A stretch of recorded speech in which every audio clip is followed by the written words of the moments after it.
Assalamualaikum warahmatullahi wabarakatuh. Perkenalkan saya Putri Maulia. Saya akan membahas mengenai bab 1, pendahuluan. A. Latar belakang.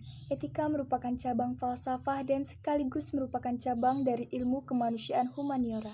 Etika sebagai cabang falsafah membahas sistem dan pemikiran mendasar tentang ajaran dan pandangan moral.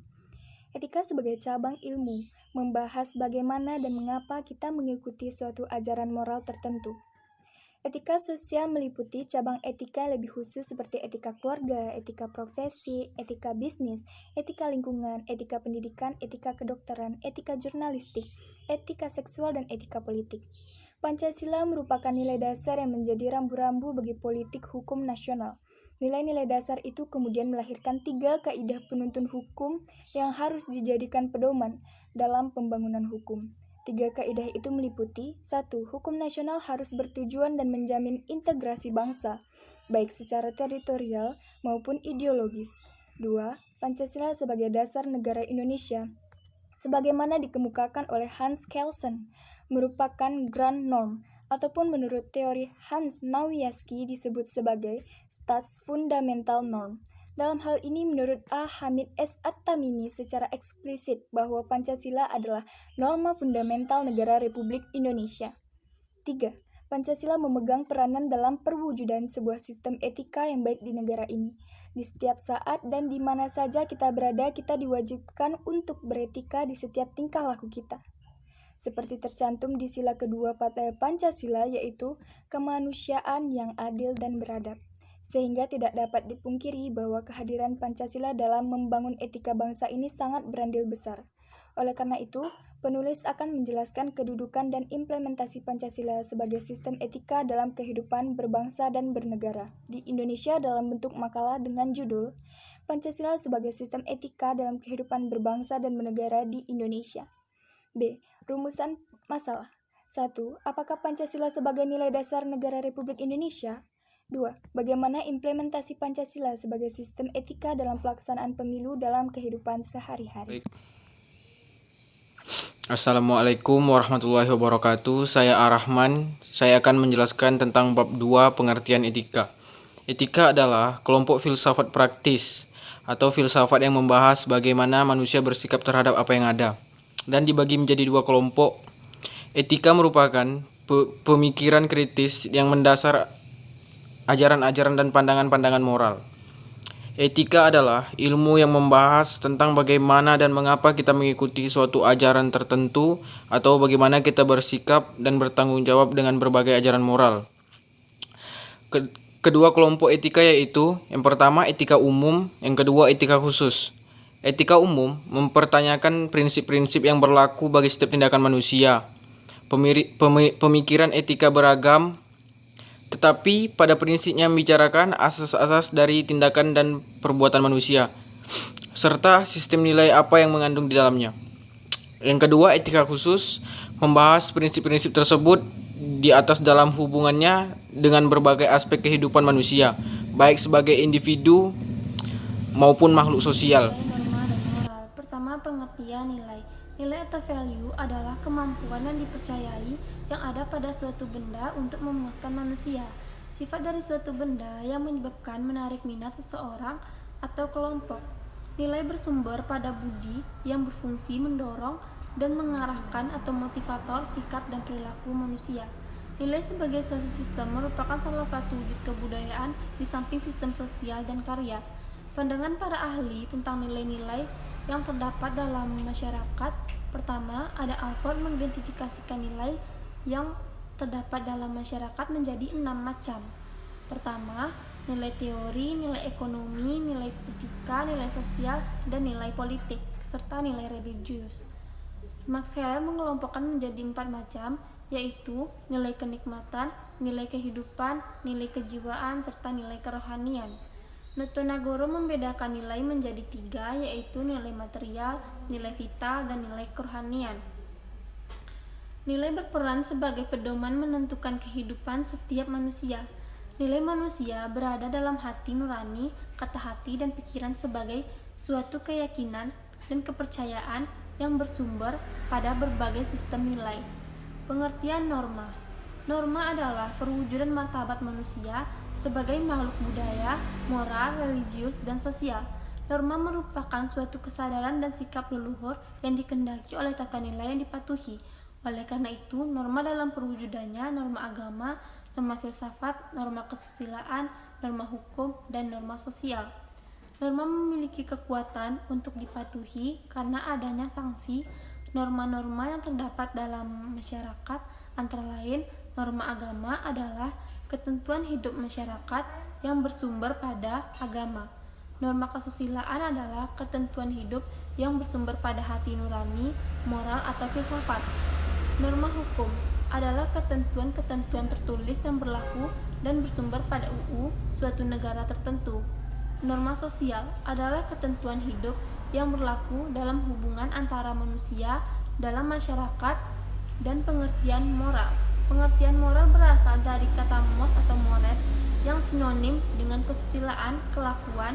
Moral adalah ajaran tentang hal yang baik dan buruk yang menyangkut tingkah laku dan perbuatan manusia. Nilai dasar, nilai instrumental, dan nilai praksis.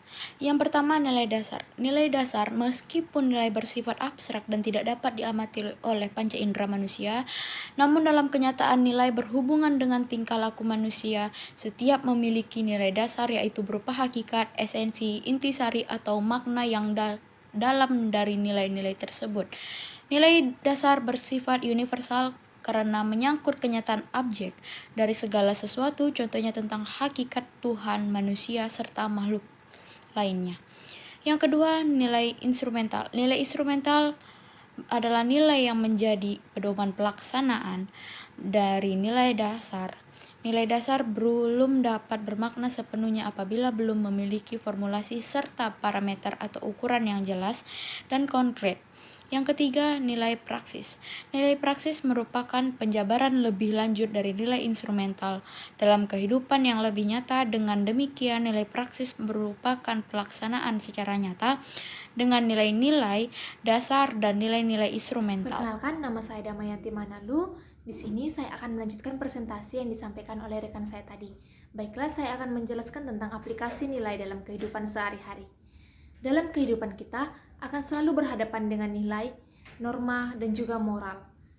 Dapat kita ketahui bahwa yang dimaksud dengan nilai sosial merupakan nilai yang dianut oleh suatu masyarakat mengenai apa yang dianggap baik dan apa yang dianggap buruk. Sebagai contoh, orang menganggap menolong memiliki nilai yang baik, sedangkan mencuri memiliki nilai yang buruk. Dan dapat juga dicontohkan seorang kepala keluarga yang akan merasa sebagai kepala keluarga yang tidak bertanggung jawab bila dia tidak bertanggung jawab. Demikian pula, guru yang melihat siswanya gagal dalam ujian akan merasa gagal dalam mendidik anak tersebut. Bagi manusia, nilai berfungsi sebagai landasan, alasan, motivasi dalam segala tingkah laku dan dasar perbuatannya. Nilai mencerminkan kualitas pilihan, tindakan, dan pandangan. Baiklah, itulah yang dimaksud dari nilai dan contoh dari nilai. Terima kasih. Selamat siang semua, perkenalkan saya Juwita Afrina Putri Sinaga. Saya akan melanjutkan penyampaian materi yang sebelumnya sudah disampaikan oleh rekan-rekan saya. Baiklah, di sini saya akan menjelaskan mengenai aplikasi norma dalam kehidupan sehari-hari. Norma merupakan bentuk konkret dari nilai. Norma juga sering disebut dengan peraturan sosial. Norma menyangkut perilaku-perilaku yang pantas dilakukan dalam menjalani interaksi sosial. Keberadaan norma dalam masyarakat bersifat memaksa, baik itu individu maupun kelompok, agar bertindak sesuai dengan aturan sosial yang telah terbentuk. Pada dasarnya, norma disusun agar hubungan di antara manusia dalam masyarakat berlangsung tertib, sebagaimana mestinya. Salah satu cara pengaplikasian norma dalam kehidupan sehari-hari diantaranya bisa dengan cara ikut andil dalam hubungan masyarakat dan ikut membantu melakukan prasarana umum. Dalam masyarakat ada 4 tingkatan norma dasar yang diterapkan dalam kehidupan sehari-hari. Yang pertama adalah cara. Contoh cara yaitu berjalan dan cara makan yang wajar, seperti tidak seharusnya kita mengeluarkan bunyi saat kita sedang makan. 2, kebiasaan. Contohnya memberi ucapan selamat kepada orang yang berhasil dalam suatu kegiatan. Yang ketiga, tata kelakuan. Contohnya melarang pelecehan seksual seperti pemerkosaan atau menikahi saudara kandung. Yang keempat, adat istiadat. Contohnya upacara adat, dan orang yang melanggar hukum adat akan dibuang dan diasingkan ke daerah lain. Itu tadi seputaran materi yang bisa saya sampaikan. Mohon maaf jika ada salah kata, karena saya juga masih dalam proses pembelajaran. Cukup sekian dan terima kasih. Shalom. Assalamualaikum warahmatullahi wabarakatuh. Aplikasi moral dalam kehidupan sehari-hari. Moral dalam bahasa Latin ialah moralitas. Adalah istilah manusia menyebut ke manusia atau orang lainnya dalam tindakan yang mempunyai nilai positif. Manusia yang tidak memiliki moral disebut amoral. Artinya, dia tidak bermoral dan tidak memiliki nilai positif di mata manusia lainnya. Moral, secara eksplisit, adalah hal-hal yang berhubungan dengan proses sosialisasi individu. Tanpa moral, manusia tidak bisa melakukan proses sosialisasi. Contohnya, moral dalam halnya kehidupan sehari-hari. Kalau kita menemukan tas yang berisikan dokumen penting dan juga sejumlah uang yang terdapat di dalam tas tersebut, seandainya kita memiliki moral yang baik, maka kita akan memberikan tas itu pada pemiliknya, kalau tidak pada yang berwajib. Assalamualaikum warahmatullahi wabarakatuh. Saya Geva Diana Murti akan menjelaskan tentang kesimpulan dan saran. Kesimpulan yang pertama yaitu Pancasila merupakan sebuah nilai dasar negara Indonesia. Pancasila diambil dari nilai-nilai luhur bangsa Indonesia yang bersifat religius, kemanusiaan, persatuan, demokrasi, dan keadilan. Pancasila bercirikan azas kekeluargaan dan gotong royong serta pengakuan hak individu. Yang kedua, implementasi Pancasila sebagai sistem etika harus senantiasa terwujud. Prinsip-prinsip ini termasuk dalam sila kedua Pancasila, yaitu kemanusiaan yang adil dan beradab.